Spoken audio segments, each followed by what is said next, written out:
right. Shalom, privyet, and salut tout le monde, and welcome. Okay, so we're gonna pick up where we left off. And I think the next video I'm gonna do, it's gonna be more responding to some of your comments, the comments that I'm seeing in the comment sections of the videos.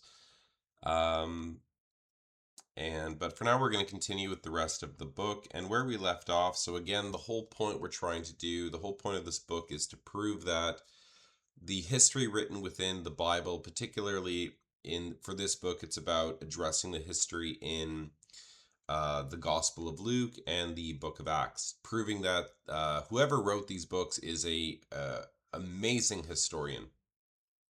Truly, this is a history book that could have only been written by someone who was there, someone who was living during the time, right? Like I explained in the last video, that there are certain things that unless you lived through the time, you're just not going to know. There's just details, And so we're going to go over some of these details. And I'm just gonna I think I need to apologize to you guys just ahead of time that I did have I'm going through a little bit of I had some problems in the last couple weeks, and one of my dogs also died in a car accident. So I'm not if I seem a bit off, I'm just warning you guys. I'm not in the greatest state of mind, but I'm gonna do my best to get through all this. Anyways, so what we went through, where we ended last time was um, we ended with creating this padlock where, because what's happening right now is they're accusing Luke of being a bumbling idiot, a buffoon who's a fake. He's either some guy writing in the future pretending to be someone from the past. For me, they're rather absurd claims. They're just absurd because they're just not it's all a straw man. It's all based on things Luke never actually said, and the greatest Greek scholars in the world haven't bothered to look at the actual evidence, or they're just ignoring it because they've built their whole careers on something that can be misproven by just reading the Greek properly, or by looking at uh, archaeology that's proven the book to be right. So I'm really not sure what's going on in the minds of the top Josephus scholars in the world, the top Greek Bible scholars of the world. So anyways, so the padlock that we have here is, we know that Christ is born before the death of Herod the Great, so before the spring of 4 BC. We know that Caesar Augustus, in the broader, when we zoom out of Judea, we have Caesar Augustus is ruling the empire. We zoom into the region, we know Quirinius, the great general and legate of he was also consul. He was pretty much the highest position in the Roman Empire, next emperor. So we know that this man is in controlling the region of Syria. And then when we zoom into that, region, we have a client kingdom of Herod the Great, which is a sovereign kingdom.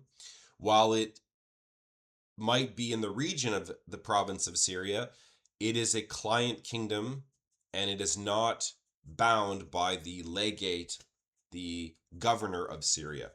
Herod the Great was his own ruler. He taxed himself. He was not part of Syria in a sense. His kingdom was in the region and bordered Syria, but it was not administered by the Syrian legate, the governor of Syria. So right away, what we have here is very poor Greek, a very poor English translation, and that seems to be what the top Greek scholars, the top historians in the world are attacking. They're attacking a very bad English translation of what Luke actually said. And I challenge any of you to, put what I'm saying to the test. Any Greek scholar in the world, go ahead and try to prove me wrong. It's okay. So what we have here is that in those days a decree went out, so a law went out from, like a dogma from Caesar Augustus, that all the world should be registered. This is not a taxation, okay? This is not a taxation, it's a registration.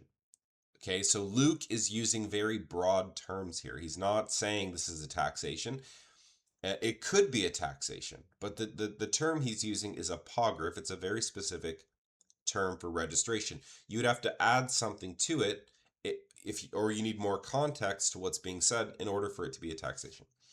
Okay, so this was the first registration, the first apocryph, when Quirinius was not governor of Syria, but when he was exercising command or exercising authority in Syria. That's actually what it says. And that might not seem like a big difference, but it's a huge difference. Do you know? It's like you could be the governor of something. Okay, you could be the governor of a region, of a state. But in a state of emergency, the president might send a general into your region, and he's now going to take command. Like, let's say that there's an immigration crisis, a border crisis along the Texas-Mexico border, and the state governor has a problem, and the president of the United States deploys a general to take control and take command of the state. And it does not matter now what the state governor is saying, the state's, the governor or the senator of the state. It does not matter anymore, because a higher person was now sent into the region to take over.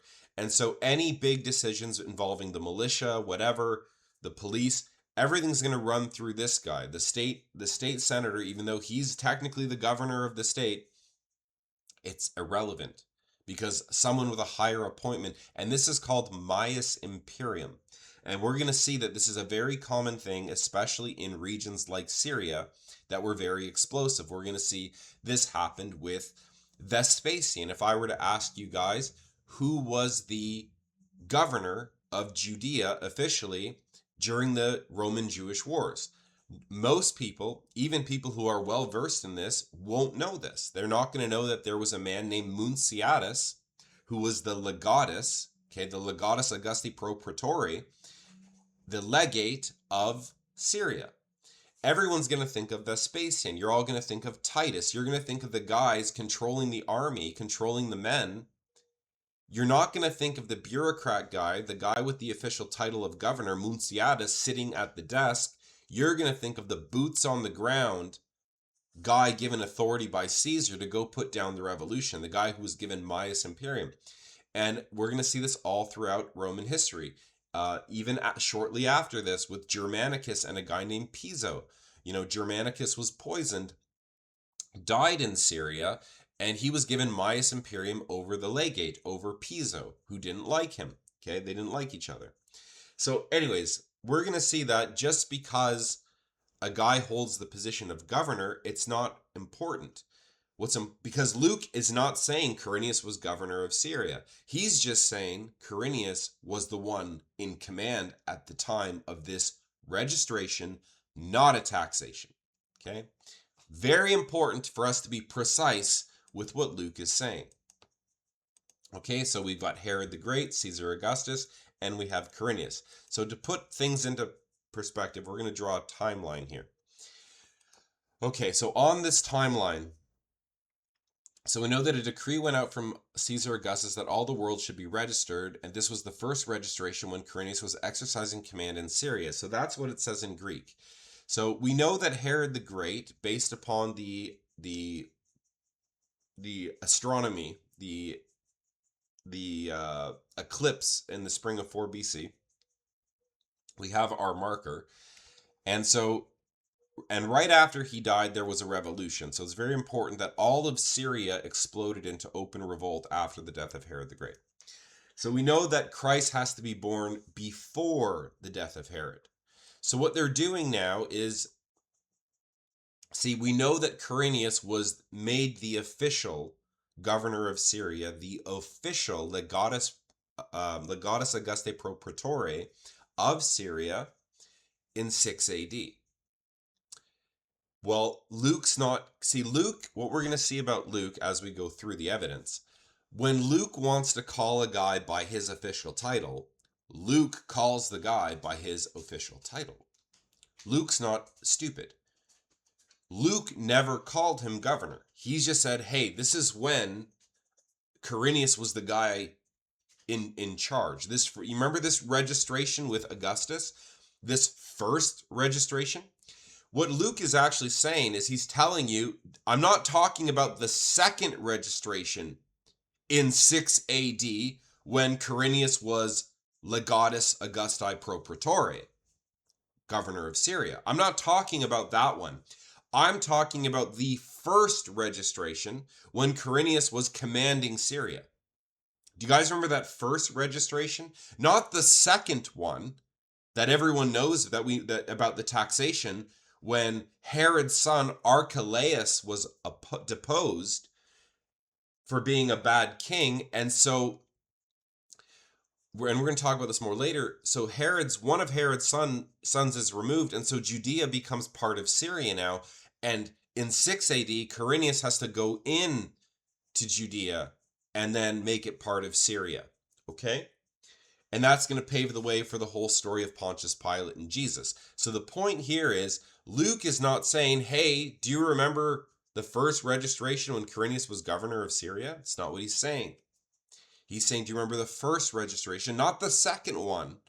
This is the first one when Quirinius was exercising command over the province of Syria. That's the one I'm talking about. Never does he call him governor. He's never the governor of Syria, guys. Not here. Not in 4 BC when Herod the Great is still alive. Do you understand what they're doing? Okay. Now, the question was Quirinius in the region? Okay. And was there an oath going around? So we know that in 2 BC, February, early 2 BC, the Pater Patria oath, the oath of allegiance, an empire-wide oath that required everyone to be registered to give their oath to the emperor. And we know this because we're going to see, we've got the oath in 3 BC, in March of 3 BC was completed in Asia Minor. We've got references of the oath in 5 BC in Spain and in Samos, in Greek islands. We know that 6,000 Jewish Pharisees, before Herod died, Herod was still alive when 6,000 Jewish Pharisees refused to give this oath to Caesar Augustus, and Herod's sister-in-law had to pay a fine to Rome. So we know there was a registration and oath going around. And then the other problem we're going to run into is it says that all went to be registered, each to his own town. And that's going to present a problem for us Christians. And the reason is Rome did not make you go to your ancestral hometown to conduct a registration, an apocryph, or a census, or a taxation. Rome did not do that. Rome required you to go to your home. It didn't matter where you were living. You had to just go to your home. You could have moved to another. Think of how crazy that would be if everyone in the Roman Empire every 10 years had to go back to their hometown. Maybe you live across the Roman Empire. Maybe, do you know what I mean? Now, the reason that this happened was because that's the best way for Romans to actually, they didn't have ID back then. They didn't have state issued ID with ID cards or scanners or whatever. I think pictures and passports, they didn't really have those. They just had maybe handwritten documents sometimes, but for the most part, they just needed the people who knew you, people from your neighborhood to say, oh yeah, that's Paul, or that's John. Okay. So but this is it. So the Romans didn't make you go back to your ancestral hometown, but the Torah does. The laws in the book of Moses do make you go to your tribal leaders, do make you go to your hometown whenever there's a census, whenever there's something to do with a registration. And because Herod the Great was a sovereign client king who ruled his own kingdom, was not fully subject to Roman laws, he owed Rome taxes, which he collected himself. So that's another important thing, is Roman law, client king law. Herod the Great was an amicus et socius. He was a friend and ally of the Roman Empire. And therefore, the Romans never sent tax collectors into his kingdom. He had a fixed tax. He provided military service. He was a client king. Had a special contract with the Romans. So this cannot be a taxation, this apocryph, this registration. We know because Roman law prohibits that, prohibits the Romans from going in and counting the people and doing a census. And Roman law might not say you have to go to your hometown, but the Torah, laws of Moses, do. And if Herod is a client king, then yes, following the laws of Moses with the priests there, everyone did have to go to their hometown, to their ancestral town, to their tribal town, and that is where the registrations were done by the laws of Moses.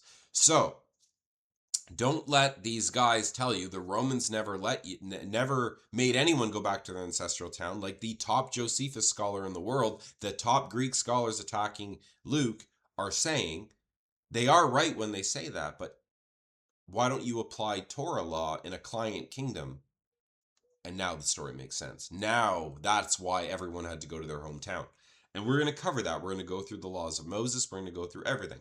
So the point is, don't let them get away by saying Luke is a bumbling idiot because Quirinius wasn't legatus Augusti pro praetori until 6 AD 6. Christ was born 10 years before, therefore Luke's an idiot. Yeah, but Luke is never saying he was the governor of Syria. He's not talking about the second registration when Quirinius was the actual governor. What Luke is saying is, do you remember the first registration when Quirinius was exercising command and authority? And guess what? We've got the Roman records saying that Quirinius was in the Taurus Mountains, about a 12-day march from the capital Antioch, fighting a brutal guerrilla mountain war with the Homonadensian Wars. Mountain people, brutal siege warfare, took years. We know that by 3 BC it was coming to an end. We only know that by archaeology, by the Augustus Sebastos highway that was being built through these mountains. And so we know that between after 12 BC and before 3 BC, Quirinius was there commanding most likely Syrian legions, because Syria is the closest outpost to the Taurus Mountains. So this region needed to be subdued. They also murdered a client king in this region, the rebels, and that's what sparked Quirinius to go down there. We know that in 4 BC to 180 to 81, Quirinius was there as the tutor of the grandson of Augustus. Okay, his name was Gaius Caesar, or Gaius. And Gaius was sent under Gaius was very young. And so when the Parthians, so what happened was, so guys, you have to think about this. There were only 2 Roman provinces, I believe, that had 4 legions stationed. And that was on the German border, and that was in Syria. The greatest threat to the Roman Empire at this time was Syria, was the Parthians, okay? And what happened was, in Armenia, was the Armenian king that was loyal to Rome died. And the next king that came and took the throne was now loyal to Parthia. They were not loyal to the Romans. And so now what you have is, eventually you have a big standoff. So during the birth of Christ, leading up to the birth of Christ, you have this mountain war going on north of Syria, in the Taurus Mountains in Asia Minor. You have Quirinius in this region. You have the Armenian crisis, where at one point you have the Parthian army, their cataphracts, their cavalry, their horse archers, their armored horses. If you know anything about the Parthians, they went to war on horses. They didn't like infantry. They had fully armored horses, like medieval knights.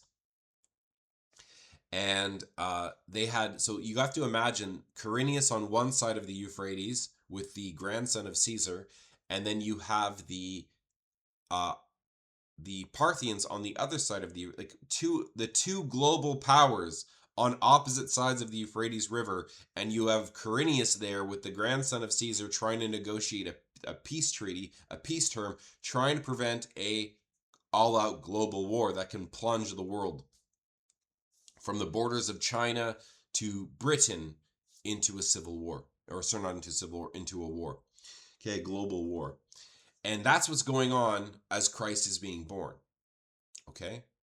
And the Magi, the wise men, had to literally go from Parthia into Judea to go through this standoff between the two global powers and get to Herod. And Herod is terrified of these Parthians. And we're going to talk about this a little bit later, because Herod was overthrown by the Parthians in a dynastic dispute when the previous dynasty, the Hasmoneans, launched a counterattack against Herod, as well as the people from Iturea, a guy named Lysanias, who's going to come into play, and almost deposed Herod. And Herod had to go to the Romans, get help from the Romans, come back, and then take back his throne.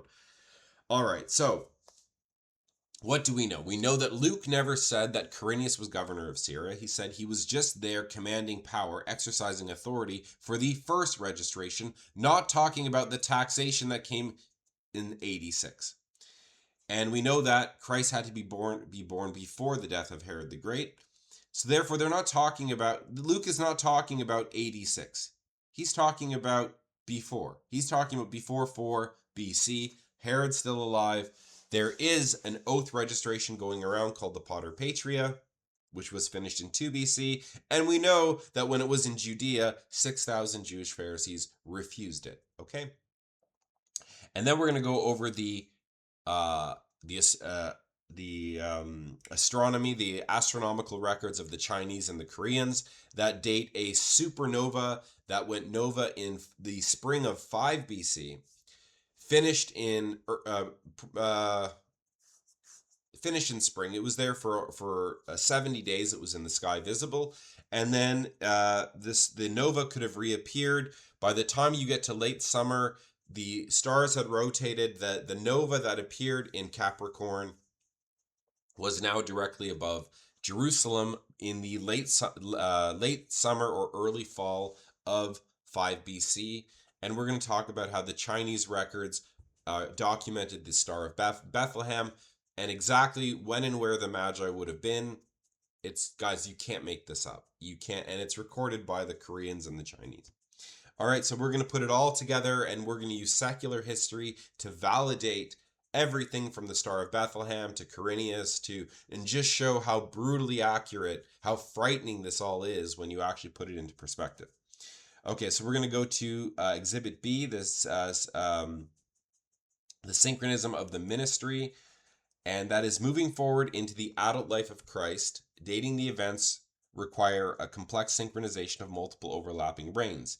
In Luke 3, verses 1 to 2, the author provides a 7-point historical anchor to date the ministry of John the Baptist. The text boldly declares, "In the 15th year of the reign of Tiberius Caesar, Pontius Pilate being governor of Judea."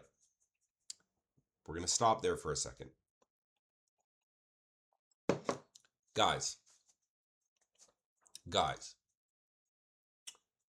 what's being done in this passage is Luke is explaining the geography. He's explaining after the death of Herod. See, Herod the Great was alive, Quirinius was around, and Augustus. Now we're going to the future. Things have changed. Herod is dead, Augustus is dead, and Quirinius is dead at this point. Okay? These men are gone. So now what Luke is doing is he's drawing out what happened since these guys. And what's happened is Tiberius is Caesar. He's the guy ruling the whole empire. Pontius Pilate is the governor of Judea. Does that make any sense, guys? Quirinius in 6 AD went down to Judea and made it part of Syria. Do you think Quirinius and Pontius Pilate are both governors? You're saying that there's a governor of Judea? Guys, that's an invented rank. There's no such thing as governor of Judea. It does not exist. Judea was a part of Syria at this point. It was a sub-province of Syria. What happened was Herod's eldest or heir at that point, Archelaus, Herod Archelaus, he was deposed in 6 AD. He was dethroned by Rome and sent to Rome for bad behavior. And that's why Quirinius came in and took his division, his inheritance, and made it part of Syria.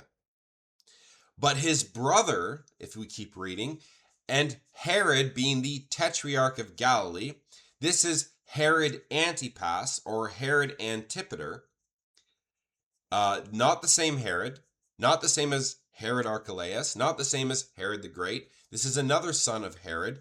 They're keeping the dynastic name Herod as like a title, like Caesar. Okay. Tiberius isn't Caesar. He's not Julius Caesar. It's now a title, Caesar. Herod is now becoming a title. So this is Herod Antipater. He's going to be the Herod involved with Christ. And he's the tetrarch, which means ruler of 4 parts of Galilee. That's his section. His brother Philip is tetrarch of a region called Iturea and Trachonitis.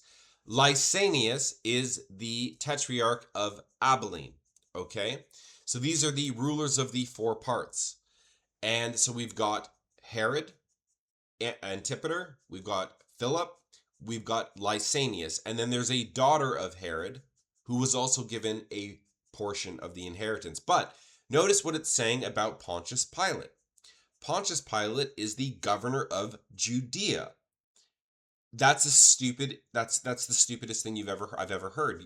Pontius Pilate is a prefect. He is a part of the equestrian order, the Knights Order, whereas Quirinius, also holding the title governor, was of the senatorial class. He was a consul. He was a legate. He was the highest position you could be in the Roman army, in the Roman military, with 2 triumphs, 2 medals of honor, the 2 highest awards.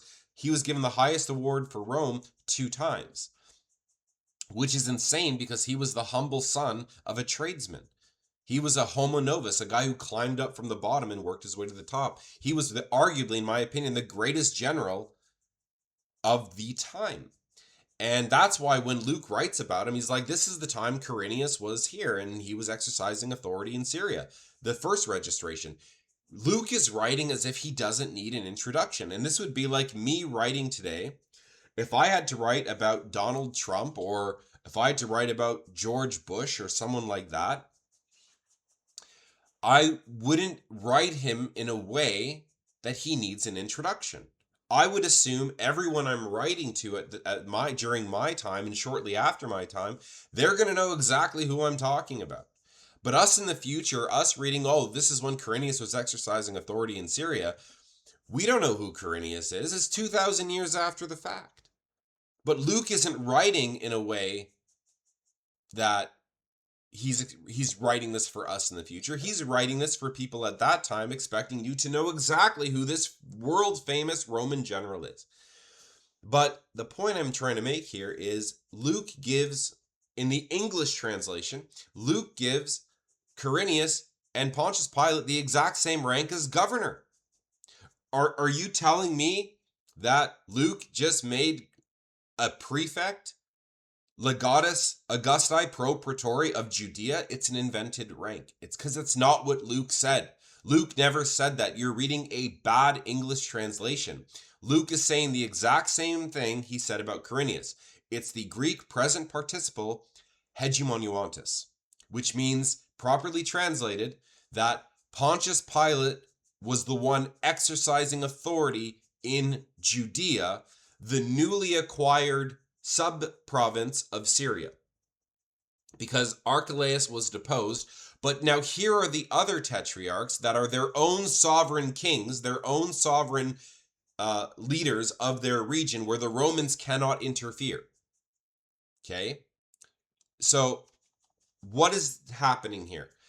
We have Caesar, Pontius Pilate, who's prefect equestrian. He's of the knight order. He's in a whole different league of Quirinius, given the same title in English, properly translated. We know he's the guy carrying the sword, Roman authority in this sub-province of Judea. That's why he's a prefect. The best way for me to explain this would be Quirinius is a 4-star general. Varus, the governor at the time of Jesus, would have been a 1 or 2-star general.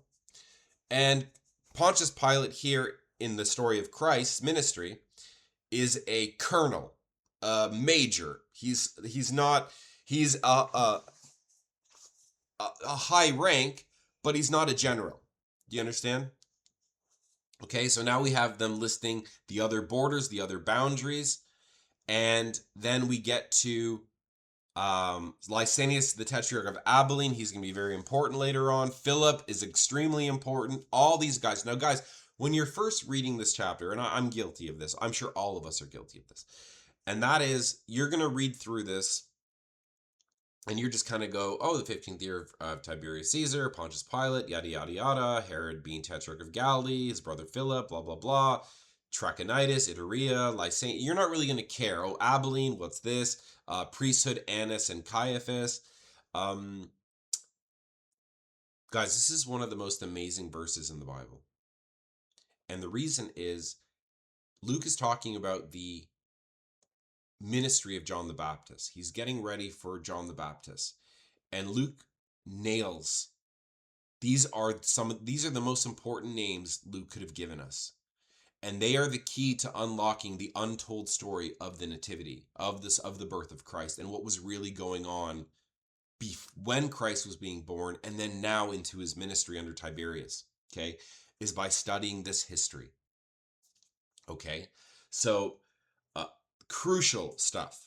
And a lot of this stuff, it just flies over your head. It flew over my head. I never appreciated the gospel until the last, I truly didn't appreciate the gospel until the last maybe year or two, after I started really studying these markers that Luke left us, okay, and how important they are to unlocking history.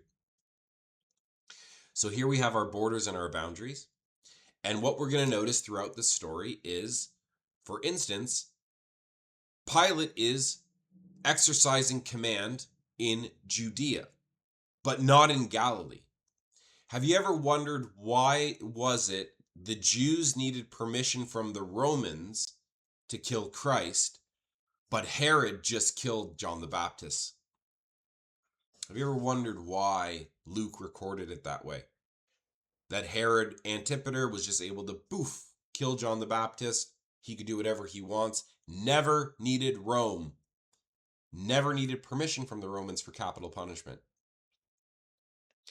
It's because Luke is so accurate, describing Roman law so flawlessly, that again, only someone who was there could know these fine details. The moment you enter Galilee, you have left Roman territory. Herod Antipater might be loyal to Rome, but Rome's got rules. Rome can't go into his kingdom for no reason and start his tetrarchy and start telling them what to do for no reason. There needs to be, and there's an agreement between them. They use different coins. Herod has prince's own coins. He has his own coinage. It's very important that during the trial of Christ, Pontius Pilate said, hey, isn't Jesus a Galilean? Isn't he from Galilee? Send him to Herod. Get Herod to kill him for you. I don't want to do this. But the crime, then Herod's like, no. The crime happened on your territory. The Jews are, so the Romans now have to kill him. Had this stuff all happened in Galilee, Herod would have to kill him, and Herod could kill him like he killed John the Baptist, and he wouldn't need the Romans to do it. It's why Pontius Pilate was like, hey, send him to Herod. Get Herod to do this. And how about when Jesus said, give me a coin, whose head is on it? Caesar's coin. It was a denarius. Because they were in Judea. They were in Roman territory where the denarius was the currency. And then when you stepped into Galilee, into Capernaum or something like this, you're now in Herod Antipater's jurisdiction where the coin, everything changes, the coins, the laws, and perfect history. Okay, perfect down to the jurisdictions. Okay, so it's very important that this is mentioned. Okay, very, very important. And what do we notice? That this is during the high priesthood of Annas and Caiaphas. There's two high priests, guys. It's illegal. That's against the law. There can only be one high priest, yet there are two. And guess what? During the ministry of John the Baptist, there were two high priests. And so Luke is nailing perfect history all across the board. Okay, so let's go through these people. So the historical reality of these figures is well established across various disciplines. Tiberius Caesar, so Luke correctly identifies the supreme ruler of the era. Tacitus, Roman historian writing later, anchors the regime shift with administrative realism. The consuls first took oaths of allegiance to Tiberius Caesar, so I'm just establishing that we know Tiberius Caesar's a real guy, not hard to prove. But now when we get to Pontius Pilate, so he correctly places as the Roman authority in Judea. Okay, the Caesarea inscription preserves his formal title in a standard scholarly transcription. Est Tiberium Pontius Pilatus Prefectus Iudea. All right, so we now know that Pontius Pilate was the governor of Syria, or of Judea. No, he was only a prefect. He could never be a legatus, different rank. But he was sent to the subprovince of Syria, Judea, as a prefect, and he was not the governor, but he was the one, hegemoniantes, the same as Quirinius in the previous chapter, exercising authority on behalf of the Romans in that region for that time. He's never called the governor. It's a bad English translation. That's what's hurting us right now. And it blows my mind that I have to be the one to point this out to the 50 guys on the internet right now, blasting Luke for making a mistake that he never actually made, a claim he never actually claimed. He never called Pontius Pilate the governor of Judea, and he never called Quirinius the governor of Syria. So it is crucial to note that Luke does not attempt to guess Pilate's exact bureaucratic title of prefect. Instead, he uses the governing present participle hegemoniantes, meaning the one exercising authority. This is the exact same Greek word Luke used to describe Quirinius in the previous chapter. By using this broad functional descriptor for both men, Luke avoids the trap of shifting Roman official titles entirely. So what it should say is, in the 15th year of the reign of Tiberius Caesar, Pontius Pilate was exercising command, hegemoniantes, in Judea. And then it goes to list all the right people. That's what it should say. Okay, guys? Hope that's clear. So now we've got Herod Antipas, or Herod Antipater, a client ruler of the Herodian line. Josephus confirms both his title and his urban program. Herod the Tetrarch built a city and called it Tiberias. So he's a documented guy in secular history. Philip the Tetrarch, I can't stress how important. It's like with Philip, it's this small thing. It's this small things about Philip that are mentioned that are going to completely twist the official narrative. The scholars are working very, very hard to make Luke look like an idiot and a liar. And that's what I think upsets me the most, is no one's neutral in looking at the evidence.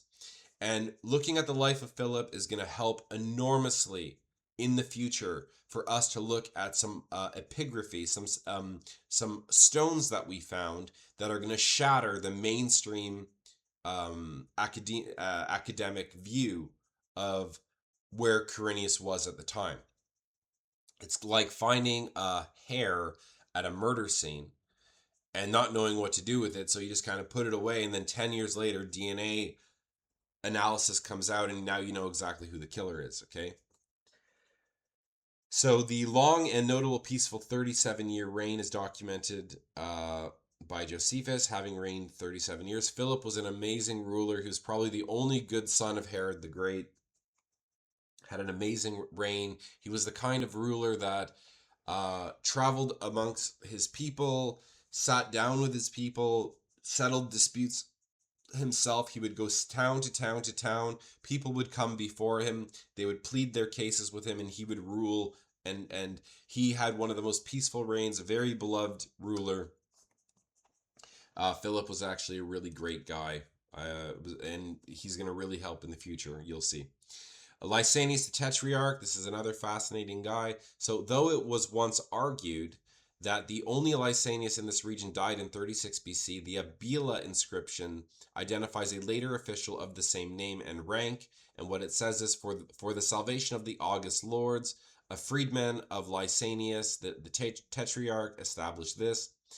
This is a great example of Luke's accuracy outshining modern skepticism. So, there are two Lysanias in history, and modern academia has just gone ahead and said, well, Luke's a blundering idiot, he's a buffoon, he's a liar, he's a thief, he just invents stuff and steals stuff, and there's no such thing as a second Lysanias, because we know there is a first Lysanias who participated in the Parthian Wars against Herod, against Mark Antony, against Rome, and this Lysanias, who was the king of Iturea, the region that Philip is ruling.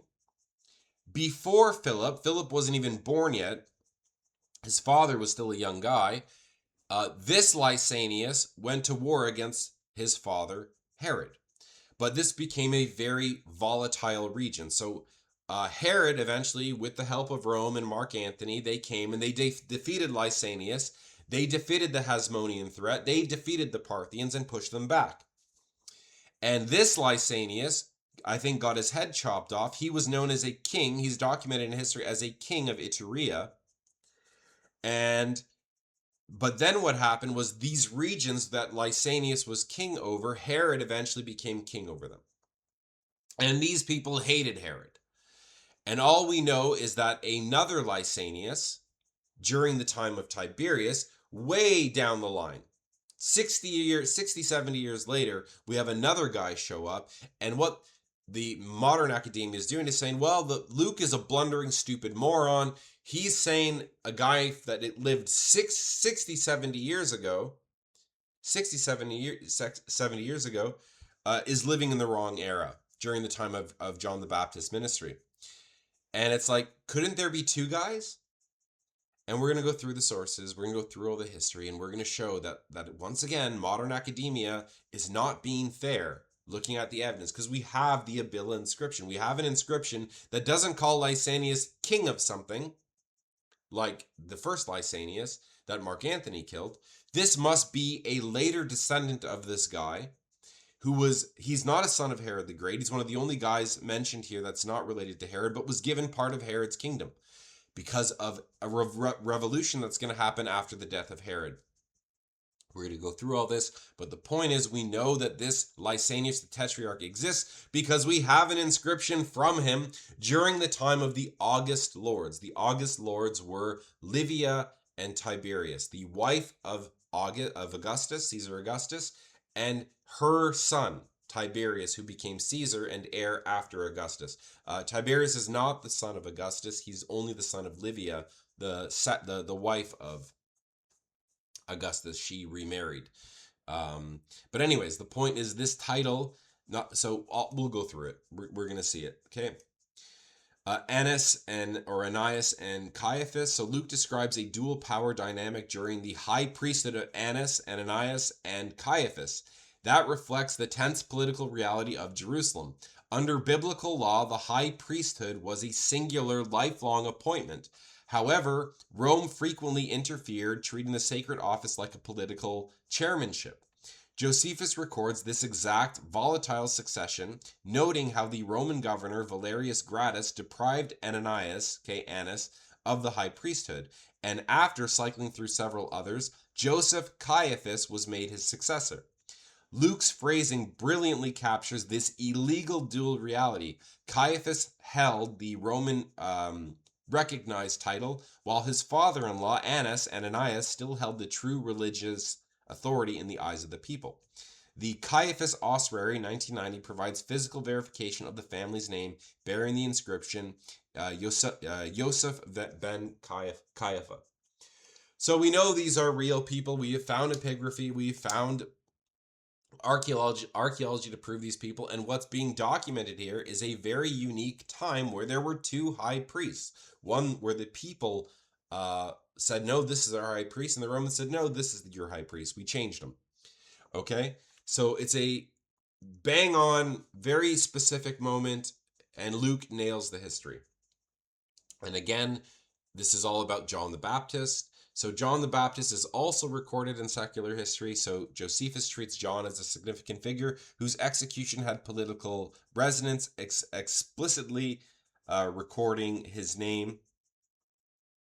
Now, some of the Jews thought that the destruction of Herod's army came from God as a just punishment of what Herod had done against John, who was called the Baptist, for Herod had killed this good man. So again, jurisdiction. Herod held the Iulius Gladius, the power of the sword, and he could kill his subjects. The only people Herod couldn't kill would be like maybe diplomats or things that could cause war with Rome. There were certain people, princes and nobility, ambassadors, guys of high standing, Herod might have to get permission to kill. Like Herod the Great killed a lot of his own sons. He needed permission from Caesar before he did that. Because Herod's sons grew up at court, they grew up in Rome, they lived with Caesar, they were friends with their children, the children were all friends with each other. So there are some people you just can't kill, even though you might have sovereignty, you might be a sovereign ruler, but anyone else is like 99.999% of people in you can kill them. See, no one's going to interfere. So this is why Pontius Pilate held the Roman sword, the right over life and death, because it was happening in Judea, not in Galilee, not in Iturea, not in Trachonitis, not in Abilene. It was happening in Judea, and therefore the Romans were in charge, and the denarius was the currency. Perfect. It's perfect history, guys. It's written like someone who's there, who would have known, you know. So now we're going to zoom out of Judea. And again, guys, Josephus doesn't record half this stuff. And keep in mind that if Luke is copying from Josephus, it would be a 100% match, and it's not. Where Luke is calling him Caiaphas, Josephus is calling him Joseph. Okay? So anyways, the way that the names, I'll give you an example in a minute. So Exhibit C, the geopolitical map of Acts. So Luke's precision does not diminish as his narrative expands geographically. As the narrative moves into the Greco-Roman world, the author consistently utilizes localized terminology. So we're going to look at Gamaliel. So the book of Acts introduces a Pharisee named Gamaliel, a teacher of the law. This elevated status is corroborated by the Mishnah, so the Talmud. When Rabban Gamaliel the elder died, the glory of the law ceased and purity and abstinence died. This is a quote from the Talmud. This is a quote from the Mishnah. So the Jews don't deny secular sources, other sources saying, yeah, this was a real rabbi. He was a great man. He was so great that when he died, everything fell apart. Okay, there was purity lost. And the New Testament records this guy as a very prominent, very well-respected man. Okay? Now, in that speech, so Gamaliel's giving a speech about Theudas and Judas the Galilean. So while the history of Judas is well established, the figure of Theudas in Acts 5:36-37 is often cited by critics as a chronological blunder. However, we will later reveal how a simple cultural nuance actually solves this mystery, proving that the author wasn't confused. He was using a specific identification that many have failed to recognize. So instead of applying a very simple principle that we're going to see all throughout Luke, all throughout the book of Acts, all throughout the Gospel, the New Testament, the geniuses in academia, the guys leading the charge against the gospel, against the Bible, instead of applying a very simple fix to understand what's going on here, see, Gamaliel in his speech recorded by Luke mentions two guys, two revolutionaries, one who's a rabbi, one who's a soldier. One's violent, one's persuading the people, one is seems to be more of a military leader. And when Gamaliel's making the speech, it's about 30 AD. It's about just after the crucifixion. And Gamaliel's talking about two rebellions. And we know there were two massive rebellions between the birth of Christ and Gamaliel making the speech. We know one of the guys was Judas of Galilee. He revolted in AD 6 with Quirinius. Quirinius had to send guys to put this guy to death. Judas of Galilee is one of the most important guys we can be reading about and studying about, because his sons are going to be the ones who bring down Jerusalem, kill all the high priests. Everything Gamaliel is scared about here. Guys, remember Judas of Galilee? Well, Judas of Galilee, his movement went underground. They became the Sicarii, the daggermen, terrorists, zealots. And his son or grandson is going to be the guy who marches into Jerusalem, proclaims himself the Messiah, comes out wearing a purple robe, pretty much calls himself the Messiah, and kills all the high priests. And I think he's the son of perdition. He's the guy that Paul warned about that comes as the hero. And it's a Galilean, Judas the Galilean. So you got to imagine Gamaliel. They're hearing Jesus of Galilee, Yeshua of Galilee, Jesus the Galilean. They're thinking of Judas the Galilean, a guy who led a big revolt against the Romans who brought destruction upon the land. But Theudas, see what they're saying about Theudas, he's invented. See, there was a guy named Theudas who revolted against the Romans 15 years after Gamaliel made this speech. So what they're saying is Luke must have had access to the freshly dried scrolls of Josephus, which are maybe 30 to 25 to 40 scrolls long. Okay, football fields long of scrolls. And Luke somehow had access to these scrolls and found this rebel named Theudas and inserted him at the wrong time in history. 15 years before. See, what they're saying is Luke is a bumbling fool, stupid moron who was copying Josephus, stealing from him, but stole everything wrong, and put this guy Theudas 15 years before his rebellion. And let me tell you guys, his rebellion ended in a few hours. He was just some bumbling idiot who told everyone, I'm going to make the Jordan River part. He brought a couple hundred guys out, I think. it was in the hundreds, maybe thousands. And then the Romans came with their cavalry, chopped off his head. Over. Done. It was nothing like Judas the Galilean and what he did. And then we have Theudas, who's actually to do with the death of Herod. He was killed. He was burned alive. His real name is Matthias. He's a Jewish rabbi. We're going to prove this, the Golden Eagle Revolt, using a very simple Jewish practice to prove that all Luke was doing was using the guy's Greek name instead of his Hebrew name. No different than the next example. Luke now mentions Herod Agrippa I, King Agrippa. In Acts 12, after King Herod, in Acts, he's only mentioned as Herod. His son is referred to as Agrippa later in the book of Acts, but Luke only calls Agrippa Herod. And then in Acts 12, so after he kills James, he's going to kill Peter. Luke records that Agrippa was struck down after a crowd hailed him as a god. Josephus confirms this event in Caesarea, noting that when the people cried out that he was a superior to mortal nature, Agrippa did not rebuke them. Josephus records that a violent, severe pain arose in his belly, and immediately following this hubris leading to his death. So we have an account from Luke where he records Herod, the dynastic name, came out wearing a fancy robe, was proclaimed like a god, and then died violently, that the Lord struck him down. Josephus records a similar event. He does not call him Herod, he calls him Agrippa, two different names. One is dynastic, one is... So, do you understand what's happening here? Are they different men? Because one's using his title, one's using his Roman name. Two different names. It's like Paul and Saul, Silas and Silvanus, Dorcas and Tabitha. All throughout the scriptures, Simon and Peter, Thomas Didymus. Um, is it Barnabas and what was his name? Justus? Guys, it is me. I have two names, Reuben and Robert.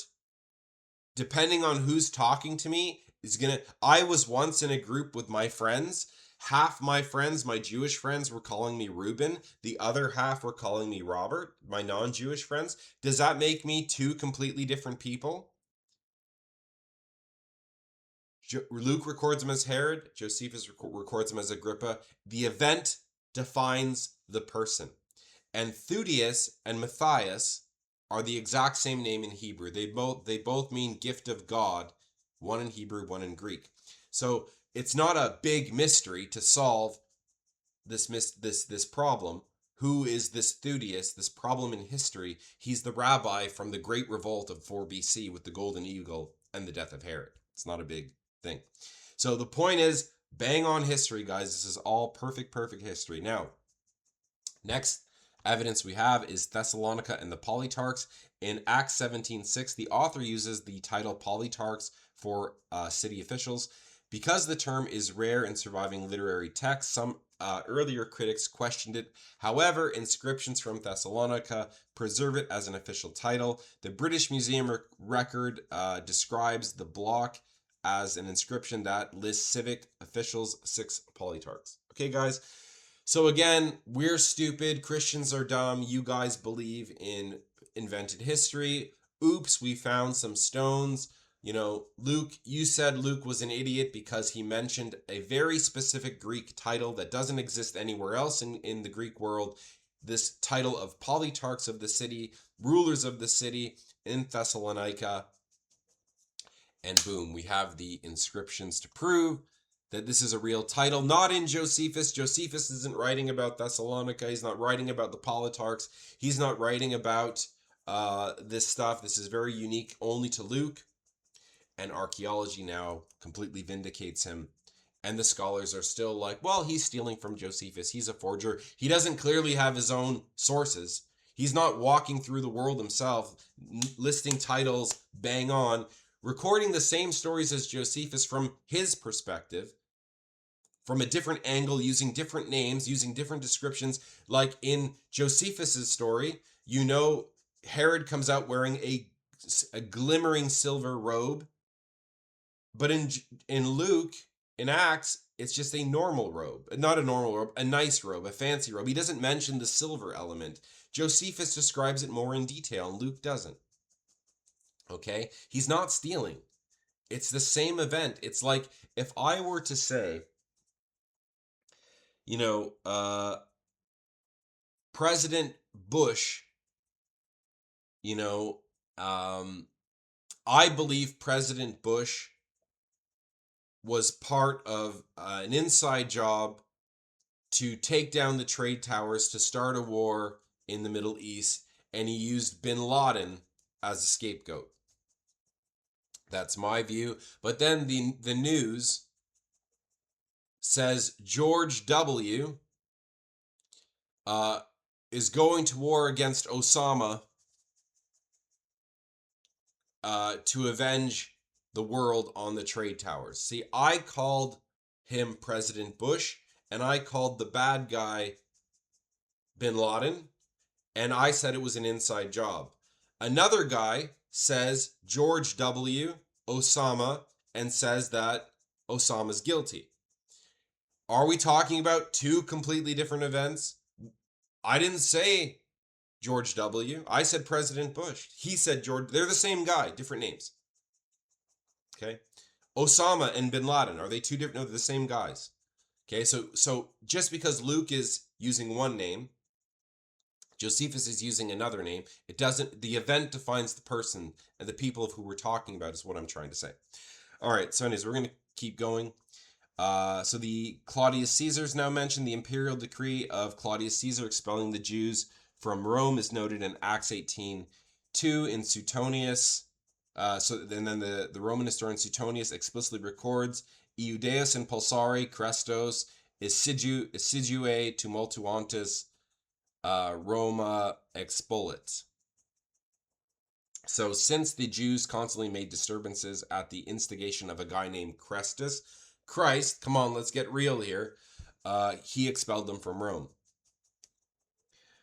So we have Luke and a Roman historian writing about Jews being expelled from Rome. Maybe it was for a short time, whatever. But Suetonius records an expulsion of the Jews, Roman historian. Luke records the same thing as Suetonius. Josephus is silent on the matter. So what this proves is, if there is an event that Luke records, the Jews being expelled from Rome, Suetonius, Roman historian, corroborates this, says the exact same thing as Luke, but Josephus is silent on it.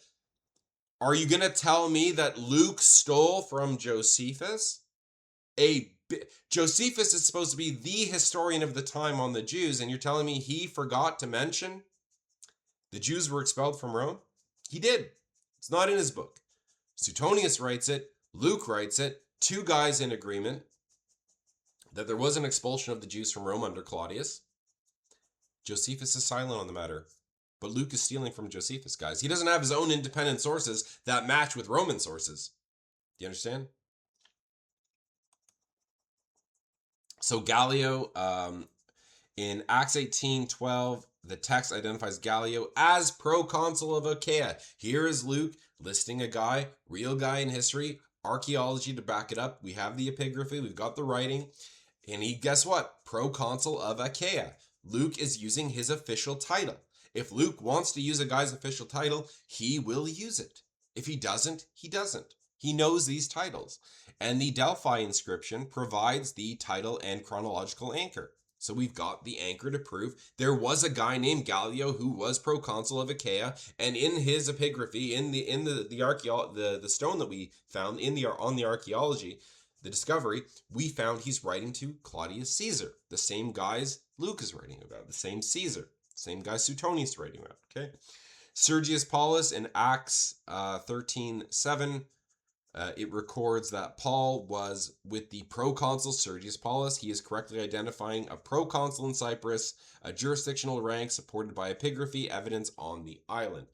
Another guy nailed it. Josephus, silent on the matter. Never wrote about Gallio, I don't think. Never wrote about Sergius Paulus. They're not there in Josephus' writing, but Luke is stealing from Josephus. Sorry, guys, if there was ever a moment where I mixed up Paul and Luke, I apologize. You know I'm talking about Luke's writing, not Paul. This is all about Luke.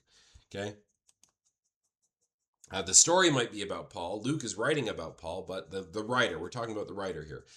Publius and the first man of Malta. So in Acts 28:7, Publius is titled first man of the island. Okay? And though once dismissed as a non-Roman title, archaeological inscriptions confirm it as an official Maltese designation, as the Greek inscription, first man of the Maltese, and you'll find it in Latin, in the Latin records too, and that's primus omnium, first of all. So here we've got Luke writing another obscure title. He's naming guys, okay, proconsul of Achaia, proconsul of Cyprus, bang on, nailed it. Oh, the Politarchs of Thessalonica. Well, that's no proof. Now we've got proof of that. You're not an idiot. First man of Malta, nailed it. Guys, these are titles that would lose their use. No one would use them anymore. They were only being used at this time when this stuff's being written, maybe 100 years after or so. But the point is, things that we didn't know, you can't fabricate this. It's a guy walking through these times, walking there, knowing this stuff. He's not stealing from Josephus. He's using people by their Greek names. Josephus is using them by their Roman names or their titles. You know, it's not a copying thing going on. It's showing independent sources on everyone's side. Okay? So, again, you guys can go and find the stuff. Here we've got, this one here is Lysaniu Tetrarchu. Lysanius the Tetrarch, very specific guy. The Augustine Lords. We've got here Gallio, the same guy Luke's mentioning. On these ones, we've got Sergius Paulus. On this one, we have the word Politarchio. I think it's with an ION or TION. Anyways, Politarchs, it's all here, guys. It's all documented, all found, all backed up. Everything Luke is saying is backed up by archaeology. And instead of people going, wow, that's quite amazing, Josephus didn't record these guys, but Luke did in the story of Paul. Do you know what I mean? And instead of being amazed by that, no, we need to attack and discredit. He's a liar. He's a bumbling fool. He copied everything wrong. He had the copies. Anyways, that's how I'm going to end here. So the rebuttal, exposing the prosecution's double standard, because that's what the prosecution's saying about our friend Luke here. So modern critics often subject the author to a historical double standard. Some models treat Luke as dependent on the first century Jewish historian Flavius Josephus. Others treat him as careless with the same data. These positions cannot both be default assumptions without argument. To suggest that a writer in the first century had instant access to the freshly dried scrolls of Josephus while simultaneously claiming he was too clumsy to copy them correctly is a logical contradiction.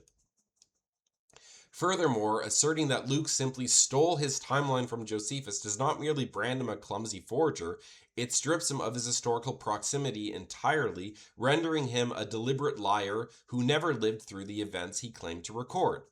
Fortunately, the evidence does not suggest he is merely copying, rather he is providing his own account derived from his own unique sources. If he were simply copying Josephus, their records would be identical, but Luke's independent precision points to a witness with his own high-level access to the political realities of the time. So it is time to put these academic skirmishes aside and allow Luke to defend himself in his own native tongue. By examining the precise technical vocabulary he chose, we find a witness who doesn't need a modern advocate. He simply needs to be heard. Okay, so closing arguments, the weight of the evidence. When an author demonstrates such consistent, documented accuracy across dozens of cities, political titles, and shifting jurisdiction, it establishes a formidable baseline of historical reliability.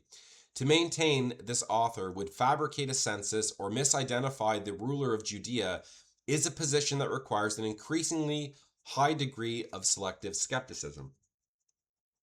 The data suggests that Luke should be treated as a historically serious writer whose technical accuracy earns him the right to be heard. By acknowledging his relentless precision in the scholar details of his era, we are better equipped to evaluate the primary claims of his narrative. So the dust of 2,000 years has been swept away, revealing a foundation of historical truth. And now that the foundation is established, the full weight of what Luke recorded can finally be felt. It is here, in the cold strike of imperial silver, that we find the ultimate collision. A world forced to choose between an emperor claiming to be the son of a god and a silent infant who was the true son of God. Every title, every jurisdiction, every administrative detail Luke got right was pointing to this moment. It is time to step out of the courtroom and into the heat of the first century, where a dying king's insanity and an emperor's vanity are inadvertently preparing the world for a king they never saw coming. Okay? So that's the end of chapter 1. Footnotes, you guys can pause it or take screenshots, and if you want to go back through the videos, you'll see the numbers if you want the footnotes. So here's section 1 of the footnotes, and then here's section 2, so you guys can just go through them. They're all here if you want them. Yeah, so anyways, we are going to end there. Again, the point of chapter 1 is to establish that whoever's writing this book, whether it's Luke or whether it's not, it is someone who knows what they're talking about in such precise detail, in a such unique fashion. He cannot be stealing from a guy. If he's copying, then their records are going to be identical. They're not going to be calling guys by different names. When Josephus never calls Agrippa Herod a single time in the English translation of Josephus. If you read Josephus in English, you would never know that Agrippa is the Herod Luke was writing about, because they were using two different names to describe the same guy, but we know they're the same guy because the events define the person. So don't let anyone trick you that Luke is some bumbling fool copied everything wrong. No. All the evidence suggests he is a unique guy with his own unique sources, walking around writing about the exact same accounts as Josephus and more that Josephus didn't mention. Okay? And you wouldn't expect the records to match. Josephus is also writing from imperial sponsorship, guys. That's why he has like 30, 40 scrolls, or 27 scrolls at the least. Luke has one scroll where he could fit his gospel and then his historical account of the life of Paul and the Acts of the Apostles. That's it. He's got one scroll to work with. He's some physician self-funding himself. Back then, reading and writing was scarce and expensive. Okay? So we got to give the guy some credit, and that's exactly how he's writing. He's writing as a historian, trying to figure out, trying to keep a record of what's going on. But he's bang on when he's talking about Quirinius. Quirinius was in that region, exercising command. He never made the claim he was the governor of Judea. Okay, guys? So anyways, the point of this chapter is to establish that whoever wrote this book is a very credible source. And now that we know that our witness can be trusted, what he's saying rings true. Archaeology, epigraphy, it all backs him up. Even when the world was against him, we know he's telling the truth. Secular records, Suetonius writing about the same things, Josephus and Tacitus writing about the same things, all from different angles. It's if the records were identical, then you have a case to say he's stealing. When the records are, when they're talking about the same events and they're completely different perspectives, it doesn't sound like the guy's copying. It sounds like he's just telling you what he knows about that event from his language, his perspective, you know? Anyways, guys, so I need to really thank, I had actually never had a better donation month than the last one. And it was thanks to just a few, there's just a couple guys there that um, really saved me, really helped me. Um, I was in the process of actually starting my own logistics company, and then everything kind of went wrong.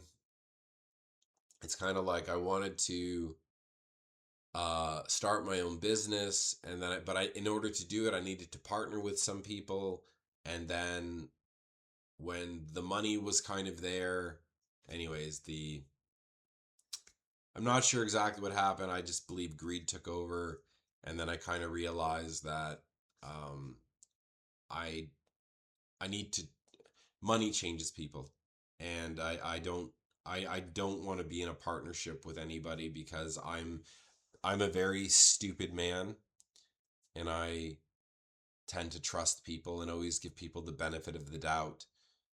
And the moment you show money how to, anyways, point is the thing didn't work out, and then um I need to apologize also that I don't know if you guys can tell I'm kind of a little bit out of it. I'm really struggling from losing one of my dogs, and so you guys that donated this last month really saved me, really helped me, um and so yeah, thank you guys for that.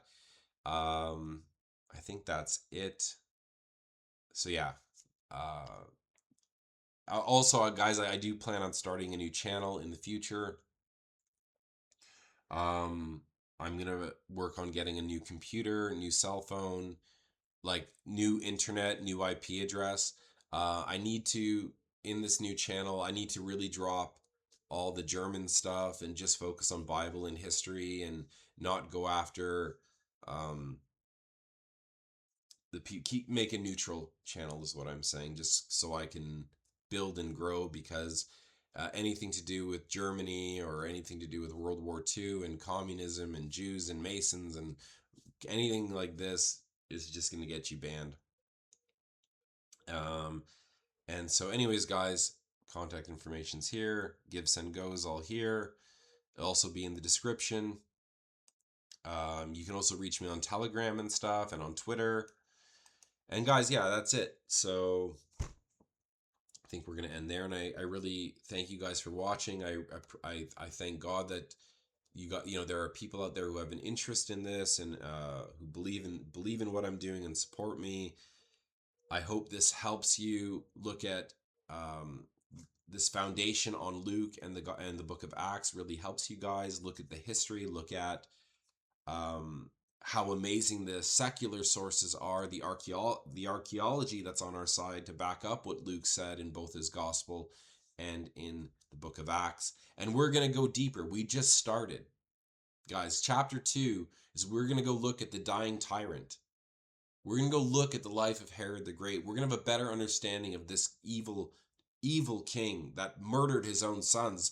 You think a guy who murders his own sons is going to care about murdering a village full of infants to stop Christ from being born? He killed his own sons, guys. He killed 3 of his own sons because he thought they were planning a coup against him. All right. So we're going to go over the Mad King, Herod the Great, and then chapter 3 is we're going to now learn about the Emperor Augustus, and how crazy he was, and how he thought he was the Divi Filius, the son of a god, building temples to be worshipped, prancing around as Jupiter. Anyways, we're going to go through all the history. I promise you, you've never heard the nativity from this perspective. And again, like what I'm trying to do, because a lot of people are attacking me in the comment section, which I will address all of you guys, especially you Orthodox Christians. And there's a Protestant guy. I'm not sola scriptura.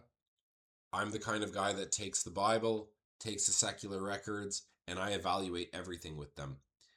And I will use the Bible with secular history as witnesses. By 2 witnesses at the least, let a matter be established. And books like the Book of Esther, for example, the Book of Esther is historical fiction. It's a Jewish novella, and it's not that I'm so. If you're sola scriptura, or if you're an Orthodox Christian, unfortunately, you are bound by dogmas to defend your book. As an Orthodox Christian, you can never stand up and say the Book of Esther is non-canonical. It should not be in the canon. You, as a Protestant, for the most part, are bound by sola scriptura to defend the Hebrew Book of Esther. I am not sola scriptura. I can look at secular evidence, I could look at the Bible, and I could put them together in harmony to then critique a book in the Bible and say the Book of Esther is total historical fiction that damages the Bible by being in the canon. And like many of the early church fathers, and like many of the original early first century Christians, I can who agree with me. I can now point at the early Christians who are like, yeah, Esther should not be canonical, should not be in the canon. Okay, and so I am not sola scriptura. I'm a guy who I want the primary sources. I want to know what do the primary sources say. So I am more than willing to debate anybody on the Book of Esther and show you and use this as the greatest book in all of Scripture as an example why you cannot just trust the Bible by itself. You cannot just trust the men who put the canon together. Oh, well, they were led by the Holy Spirit. Well, then the Holy Spirit lied to you. And that's a problem. And for me, that's blasphemous. And so that's what I do. I try to look at history and compare it, overlay it with the Bible. I can prove the book of Genesis, the book of Exodus, the book of Numbers. I can go through the books of Chronicles, and we can go through Assyria and Babylon and Persia, the Elamites, the Hittites, the Amorites. We can go through all of it, and I could show you how amazing the Bible is put together. But then when you get to a book like the Book of Esther, I could show you how this is a historical fraud and it needs to be removed from the Bible. But unfortunately, by doing that, the Protestants, Catholics, and Orthodox, all of your authority now comes into question, because to you it is a historically accurate book that the Holy Spirit put in your book. So I am more than willing to prepare. I'm more than willing and prepared to debate anybody on the Book of Esther. and the history in it. So, anyways, guys, uh, that's what I'm gonna start covering in the future a little bit. Again, sorry guys, I'm really sorry. I'm really out of it. I know I need to get some video work done. I need to get a video up. Hopefully next week I'll be in a better state of mind. But thank you guys so much for watching. I hope you guys learned something, and I hope you guys are well.